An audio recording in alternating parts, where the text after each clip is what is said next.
Capítulo 6. La nación y la justicia global. Las primeras versiones del enfoque de las capacidades se centraban en el Estado-nación y se preguntaban en qué medida promovía cada país las capacidades humanas de sus ciudadanos y ciudadanas. El uso comparativo del enfoque en los informes del Programa de las Naciones Unidas para el Desarrollo está también centrado en los estados, que aquel ordena y clasifica conforme a diversos criterios, pero nada se indica en esos listados de las obligaciones de los países más ricos para con el fomento de las capacidades de los habitantes de las naciones más pobres. El informe sobre desarrollo humano árabe, por su parte, sí que toma como referencia regiones supranacionales. Mi uso inicial del enfoque para construir una teoría de la justicia social también se centró en la nación, y con él sugería que la tarea de los gobiernos consiste en apoyar en sus respectivos países las capacidades centrales de todos sus habitantes. La nación es algo más que un punto de partida oportuno, tiene una importancia moral. Las naciones, como mínimo, las que son razonablemente democráticas, son sistemas de principios y leyes cuyos orígenes últimos hay que buscar en el pueblo. Son, pues, expresiones importantes de la autonomía de las personas, es decir, de su derecho a vivir regidas por leyes elegidas por las personas mismas. De ahí que ciertos aspectos clave del enfoque de las capacidades, en especial su respeto por la razón práctica y por el empoderamiento político, lo induzcan a atribuir a la nación una posición central y a aspirar a un mundo en el que la soberanía nacional esté protegida para las naciones razonablemente democráticas. En un mundo así, los estados no perderían poder, como se arriesgan hoy en día a perderlo, ante las grandes empresas multinacionales y las redes financieras globales, cuya rendición de cuentas ante la población en general es mínima, cuando no inexistente. Que la nación sea la única entidad poseedora de la forma correcta de responsabilidad ante la población que le permite ser un vehículo para la expresión de la autonomía de esta es una cuestión empírica, pero lo cierto es que, hasta el momento, ninguna entidad de mayor tamaño parece ser suficientemente responsable en ese sentido. Incluso la Unión Europea, UE, evidencia serios déficits en ese sentido. Puede haber estados muy grandes y diversos, como la India, con sus 350 lenguas y sus 1.200 millones de habitantes. Pueden ser federaciones, como la propia India y como Estados Unidos. Pero todos ellos tienen una estructura política básica unificada en la que la Constitución desempeña un papel clave. Y este documento, en el que se definen los derechos básicos de las personas, tiene su origen precisamente en nosotros, el pueblo. Esta expresión se ha convertido ya en fórmula convencional de inicio de las constituciones democráticas, así comienzan, por ejemplo, las constituciones de Estados Unidos, la India y Sudáfrica. La UE presenta algunas de esas características, pero, al menos de momento, no tiene la responsabilidad ni la sensibilidad suficientes ante su ciudadanía para satisfacer a buena parte de esta. Si alguna vez logra avanzar más en esa dirección, probablemente empezará a parecerse a naciones federales como Estados Unidos y la India. Un hipotético Estado mundial, si es que fuera posible tal cosa, resultaría probablemente bastante insatisfactorio desde el punto de vista de la autonomía humana, porque demostraría ser bastante insensible a la diversidad de opiniones y puntos de vista de personas de muy diferentes experiencias y tradiciones. La nación, pues, tiene un papel moral que cuenta con un fundamento seguro en el enfoque de las capacidades, ya que éste otorga una importancia central a la libertad y la autodefinición de las personas. Y la mayoría de los estados democráticos, si se administran sensata y eficientemente, pueden procurar bastante bien las capacidades de la lista para sus poblaciones respectivas. Aún así, el mundo actual contiene desigualdades en oportunidades vitales básicas que se antojan desorbitadas desde el punto de vista de la justicia. Del mismo modo que parece intolerable que las oportunidades básicas que una persona puede tener en su vida estén acotadas por su raza, su género o su clase, tampoco parece admisible que esas oportunidades básicas se vean brutalmente afectadas solo porque la suerte haya decidido que una persona nazca en una nación en vez de otra. Y, sin embargo, eso es lo que sucede hoy en día. La esperanza de vida, las oportunidades educativas y laborales, y la salud, en definitiva, todos los elementos de la lista, varían considerablemente entre fronteras nacionales, y estas desigualdades no cesan de incrementarse con rapidez. Además, las influencias que las generan están presentes desde el comienzo mismo de cada vida humana, e incluso antes, pues la nutrición y la atención sanitaria materna son un importante factor generador de desiguales oportunidades vitales. Si la justicia básica exige que los derechos de una persona no se vean restringidos por elementos arbitrarios, entonces podemos afirmar que la justicia se infringe por doquier en el actual orden mundial y que la sola existencia de la desigualdad, que sitúa a un gran número de personas por debajo del umbral mínimo de las capacidades, es motivo suficiente para hacer algo al respecto. Hay, sin embargo, razones adicionales para pensar que las naciones más ricas tienen la responsabilidad de prestar ayuda a los esfuerzos de las más pobres. Un motivo importante para algunos, aunque controvertido, es que muchos de los problemas de los países pobres fueron causados por la explotación colonial, que, entre otros males, impidió que estos se industrializaran y los desposeyó de recursos naturales. La redistribución en el momento presente parece una forma adecuada de remedio del pasado. En cualquier caso, si no aceptamos ese argumento retrospectivo, siempre podremos afirmar que hay elementos del actual orden mundial que convierten la redistribución en una obligación. La economía mundial está controlada en gran medida por las naciones más ricas y por las grandes empresas que influyen en las decisiones de aquellas. No es de extrañar, pues, que controlen el sistema según sus propios intereses. Adam Smith ya señaló en su momento que las grandes compañías, como si de un ejército permanente se tratase, coaccionan el proceso político de un modo que, si ya de por sí es insensato e imprudente a nivel nacional interno, alcanza su máximo nivel de inequidad aplicado a las naciones más pobres con las que las ricas mantienen tratos. Las reglas de la competencia global son ventajosas en muchos sentidos para los países más ricos, como también lo son las políticas del Banco Mundial y del Fondo Monetario Internacional. Estas son características del mundo de nuestro momento actual que nos inducen razonablemente a concluir que las naciones más pobres no están compitiendo en pie de igualdad con las otras. Tanto la atención especial a sus circunstancias como la acción redistributiva parecen vías importantes para tratar de corregir ese desequilibrio.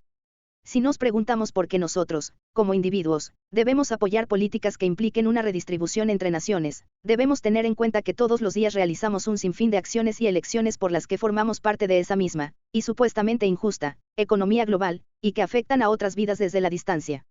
La más simple de nuestras operaciones de consumo, por ejemplo, comprar un refresco o unos pantalones vaqueros, influye en la vida de personas que habitan en la otra punta del mundo. Habrá quien mantenga que las desigualdades en Marte no tienen por qué importarnos y no nos obligan a nada, porque no existe conexión causal entre nosotros y esas personas, y su situación. Pero ese es un argumento que no puede sostenerse de ningún modo referido a personas de países distantes en nuestro mundo actual. Incluso aunque la economía global no fuese inequitativa con las naciones más pobres como lo es, lo cierto es que nos vincula con ellas y nos da motivos para reflexionar responsablemente sobre cómo deben proceder tales vinculaciones en el futuro. En el caso de la nación, la solución a las desigualdades atañe de pleno a su estructura política, a su esquema de instituciones y a su atribución de deberes y responsabilidades. Pero si es correcto afirmar que un Estado mundial no sería una buena idea, no podemos fiar nuestra suerte a una estructura política global análoga a la del Estado nacional trasladada al ámbito mundial. A escala internacional, está mucho menos clara la atribución de deberes y responsabilidades correspondientes a la procuración de las capacidades que creamos que todos los ciudadanos y las ciudadanas del mundo deben tener. La presencia de tales derechos es independiente de la existencia de un Estado depositario de los deberes correspondientes al mantenimiento de aquellos. Pero los derechos son correlativos con las obligaciones, así que ¿de quién son esos deberes que corresponden a los derechos de los ciudadanos y las ciudadanas del mundo a tener un nivel de vida digno? Para empezar, de las propias naciones respectivas de estas personas. Además, los gobiernos de los estados más ricos deberían ceder un mínimo del 2% de su PIB a los estados más pobres. Y las grandes empresas multinacionales, las agencias y los tratados internacionales y las organizaciones no gubernamentales tienen también un papel en la procuración de las capacidades de todos los ciudadanos y las ciudadanas del planeta. Dado que nuestro mundo es fluido y que los cambios a gran escala afectan, como no puede ser de otro modo, a la distribución de deberes, toda asignación de responsabilidades debería ser provisional. Por consiguiente, el orden mundial jamás proporcionará el nivel de seguridad de las capacidades que, con toda razón, exigimos de un Estado justo. Pero no es menos cierto que podemos hacerlo mucho mejor de lo que lo hemos venido haciendo en lo que al fomento de las capacidades humanas en todo el mundo se refiere. La mayoría de los enfoques sobre la justicia global de épocas anteriores tomaban la nación como referencia central, pero lo hacían del modo equivocado. Y es que no solo sostenían, correctamente, que la soberanía nacional es un importante bien humano, sino también, e incorrectamente en este caso, que unas naciones no tienen obligaciones para con otras más allá de una limitadísima lista de deberes en el ámbito de la guerra y la paz.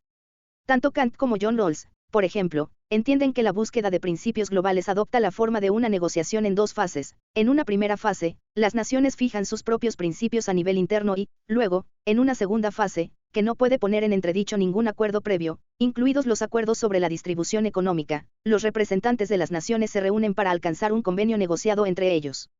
Dado que este nuevo acuerdo es entre naciones y no entre personas, y puesto que no puede modificar nada en lo que a la asignación de deberes y oportunidades dentro de cada país respecta, está condenado a ser, y, de hecho, es, bastante exiguo, reducido a cuestiones relacionadas con el mantenimiento de tratados y con la guerra y la paz, de las que se excluye toda referencia a la redistribución económica.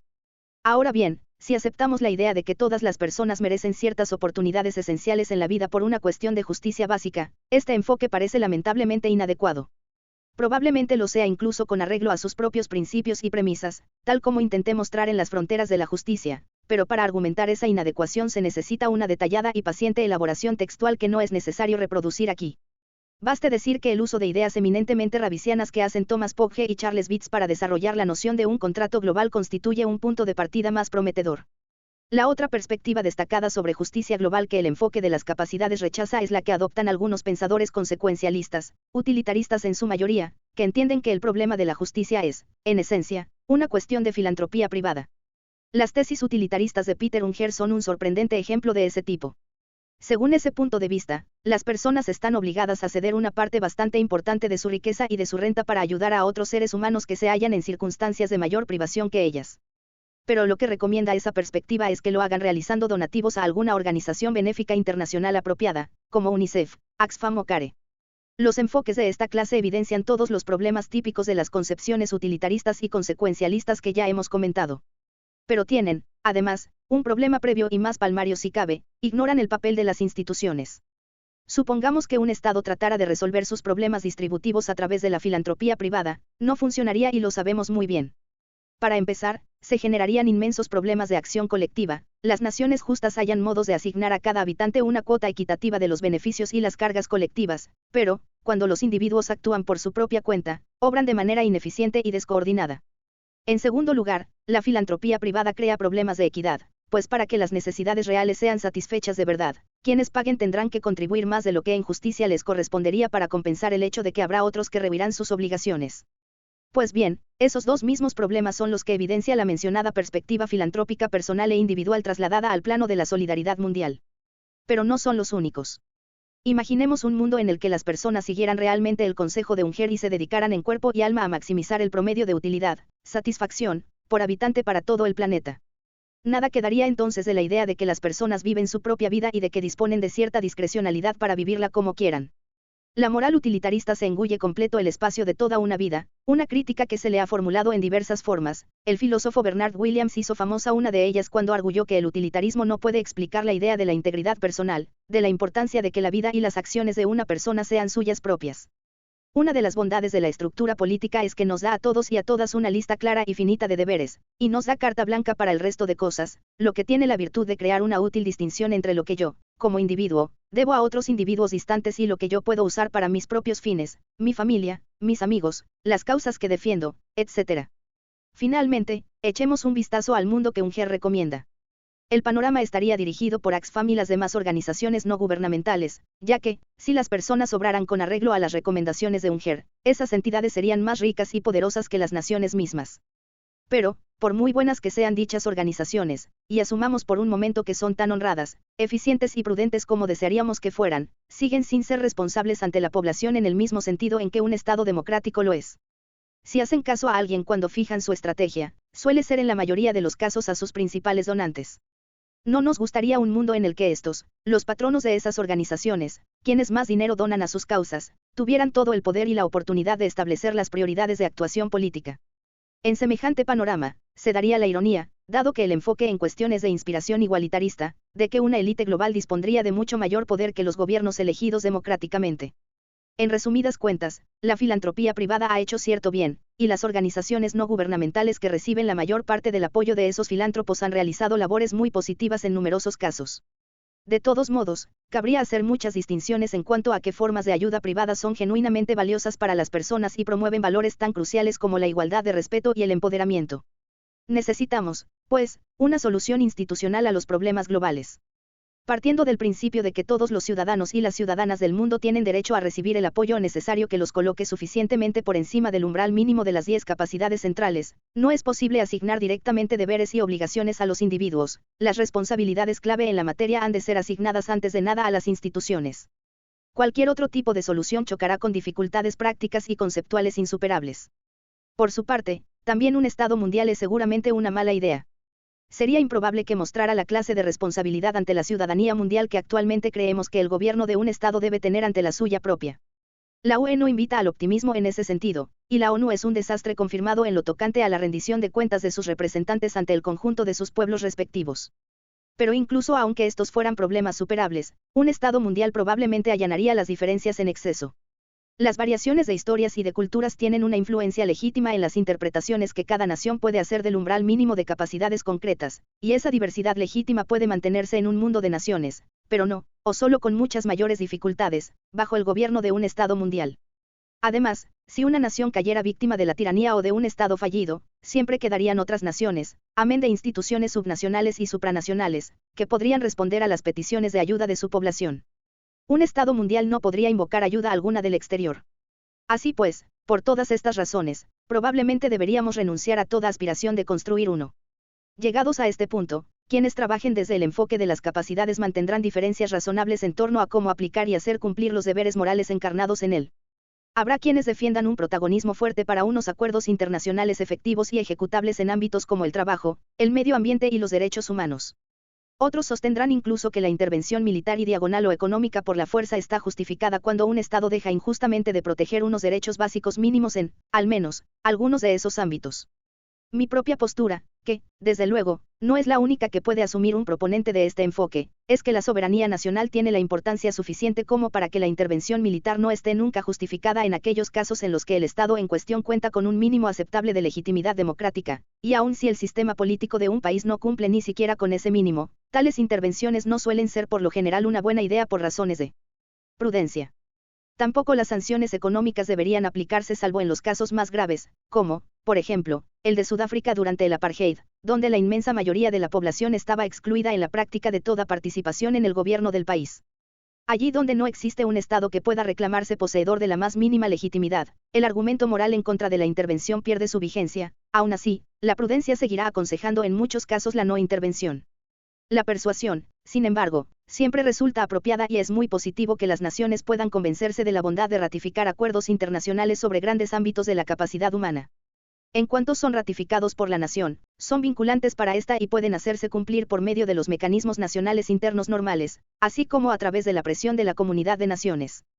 Esta postura sobre la gobernanza global les parecerá tibia y tenue no solo a quienes buscan la implantación de un régimen internacional más agresivo en materia de derechos humanos, sino también a quienes preferirían priorizar acuerdos internacionales en el terreno del bienestar humano. Yo creo que mi posición está justificada sobre un argumento y un debate moral sólidos, pero el debate no debería detenerse aquí, y no se detendrá. La solución institucional debe ser, pues, tenue y descentralizada. Tenemos aún mucho trabajo pendiente para valorar cuánta descentralización, y de qué tipo, será la óptima. Entre las instituciones a las que atañerá la resolución de problemas globales estarán, en lugar muy destacado, las naciones ya existentes, que tienen obligaciones para con su propia población y, sobre todo, en el caso de las más ricas, para con las naciones más pobres. Puede haber también una red de tratados internacionales y otros acuerdos que imponga ciertas normas sobre la comunidad de naciones. Y las grandes empresas y las organizaciones no gubernamentales pueden desempeñar también un papel de fomento de las capacidades humanas en aquellas regiones en las que ejercen su actividad. Esa asignación de responsabilidades debería mantener un carácter provisional e incompleto, permanentemente sensible a las condiciones cambiantes de la comunidad mundial. Hace 50 años, habría resultado difícil prever el poder actual de las multinacionales, y cualquier solución implantada entonces que omitiera la importancia de estas tendría que ser modificada hoy. El enfoque de las capacidades no ha elaborado todavía una teorización suficiente sobre estas importantes cuestiones, por lo que es evidente que la realización de estudios y trabajos adicionales sobre el tema seguirá siendo de la máxima importancia.